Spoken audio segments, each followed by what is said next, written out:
नमस्कार दोस्तों, मैं एडवोकेट शैलेंद्र अग्रवाल।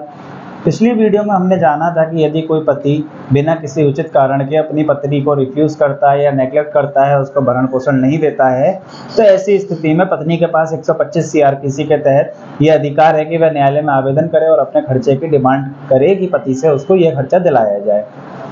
लेकिन मैं कुछ वीडियो देख रहा हूँ जिसमें लोग बता रहे हैं कि पत्नी को 5,000 रुपये मिल सकता है या 10,000 रुपये मिल सकता है या सुप्रीम कोर्ट का ये बड़ा निर्णय या उच्च न्यायालय का ये बड़ा निर्णय।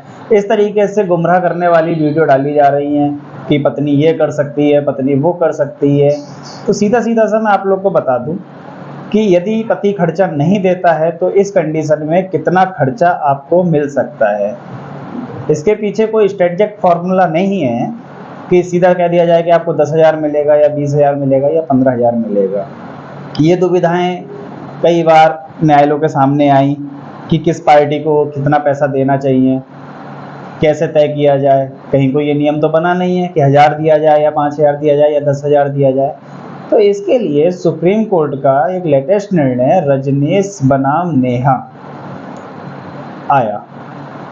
उसमें सुप्रीम कोर्ट ने यह कहा कि एक पत्नी को खर्चा देते समय न्यायालय को ये देखना होगा, सभी कारकों पे, सभी प्रासंगिक कारक जो हैं उनको देखना पड़ेगा और दोनों पार्टियों के मध्य संतुलन बनाकर रखना होगा। ऐसा नहीं है कि मान लीजिए पति की इनकम है 15,000 रुपये और 10,000 रुपये तो पत्नी के लिए ही बांध दिए कि पति 10,000 रुपये महीना पत्नी को दे।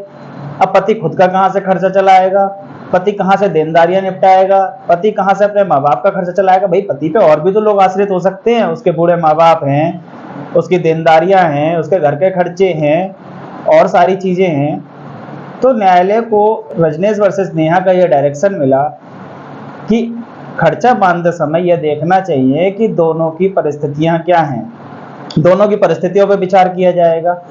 दोनों की परिस्थितियां क्या क्या हो सकती हैं, जैसे पति की इनकम, पत्नी की इनकम, पति की क्वालिफिकेशन, पत्नी की क्वालिफिकेशन। साथ में ये भी देखना है कि पति का लिविंग स्टैंडर्ड क्या है, पत्नी का लिविंग स्टैंडर्ड क्या था जब वह अपने ससुराल में रह रही थी। एक बात याद रखिएगा कि मैंने देखा है कि अक्सर पति अपने मुकदमे में एक डिफेंस लेके चलते हैं कि साहब पत्नी तो पढ़ी लिखी है, वह खुद से कमा सकती है, शारीरिक रूप से भी सक्षम है।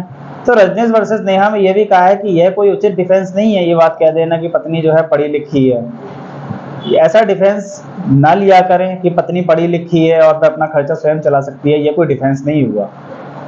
डिफेंस यदि आपको लेना ही है तो डिफेंस आपको यह दिखाना है कि आप अपनी पत्नी को भरण पोषण दे रहे थे, वो बिना किसी कारण से आपसे अलग रह रही है या फिर म्यूचुअल कंसेंट से रह रही है या फिर वह जारता की दिशा में रह रही है। यानी कि आपको ऐसे कारण दिखाने पड़ेंगे जिसमें पत्नी की गलती हो अलग रहने की वजह से। आप तो उसको खर्चा दे रहे थे, घर में रखकर उसका खर्चा चला रहे थे, लेकिन वह बिना किसी अलग कारण से अलग रह रही है आपसे। दूसरी बात आपको यह देखना है, न्यायालय के लिए जो डायरेक्शन है उसके अकॉर्डिंग मैं बता रहा हूं कि दोनों की परिस्थितियों पे विचार करना है, दोनों की इनकम पे विचार करना है, दोनों की क्वालिफिकेशन पे विचार करना है, बच्चा किसकी कस्टडी में है बच्चे पे विचार करना है, वह महिला की आधारभूत आवश्यकताएं, बच्चे की आधारभूत आवश्यकताओं के बारे में सोचना है। खर्चा बांधते समय यह भी देखना है कि दोनों पक्षों में संतुलन की स्थिति बनी रहे। ऐसा ना हो कि खर्चा इतना अत्यधिक पत्नी को दे दिया जाए कि पति जो है गरीबी के मारे मारा जाए, या इतना कम भी ना हो कि वह पत्नी के लिए असहनीय हो, भाई वो गरीबी के स्तर को झेलने पर मजबूर हो जाए। तो दोनों लोगों की कंडीशंस को देखते हुए संतुलन बनाना ही आवश्यक है कि खर्चा इस तरीके से हो कि अत्यधिक भार ना पति पे पड़े कि पत्नी के मजे आ जाएं और ना ही पत्नी को इतना खर्चा कम मिला जाए कि पति को मजे आ जाए, एक तरीके से पत्नी का शोषण हो रहा हो। तो न्यायालय का यह उचित निर्णय कि खर्चा कितना हो ये दोनों की परिस्थितियों को देखने के बाद ही डिसाइड हो सकता है।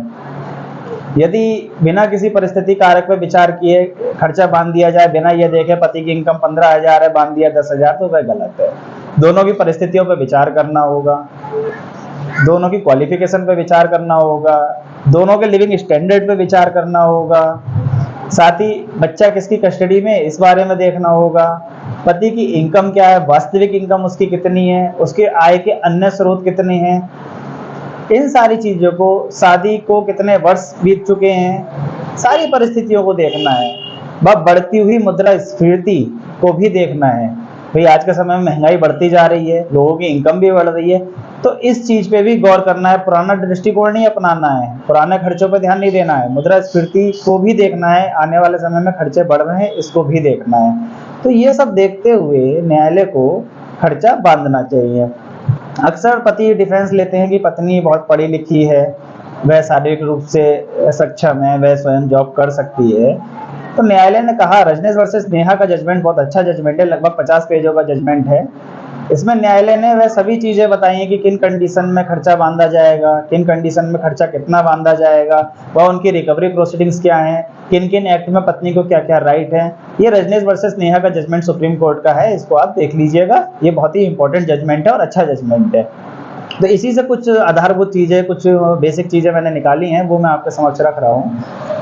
तो उन्होंने बताया कि ये कोई कारक नहीं हुआ, ये कोई डिफेंस नहीं हुआ बताने का कि पत्नी पढ़ी लिखी है या पत्नी स्वयं की उसकी इनकम है। ऐसी कंडीशन में जहाँ पे पत्नी की स्वयं की इनकम हो, वहाँ पर यह देखना है कि क्या वह इनकम इतनी इनकम है कि वह अपनी आधारभूत आवश्यकताओं को पूर्ण कर सके, या उसकी इनकम ऐसी इनकम है कि जो इनकम मतलब जो उसका लिविंग स्टैंडर्ड शादी के बाद ससुराल में था।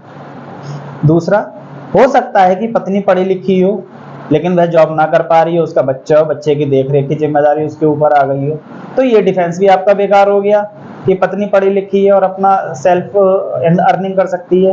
तो इस तरीके से आपको ऐसा डिफेंस नहीं लेने हैं, और प्रॉपर अगर डिफेंस लेना ही है तो आपको डिफेंस ये लेना चाहिए वह बिना किसी रीजनेबल सफिशिएंट रीजन के आपसे अलग रह रही है।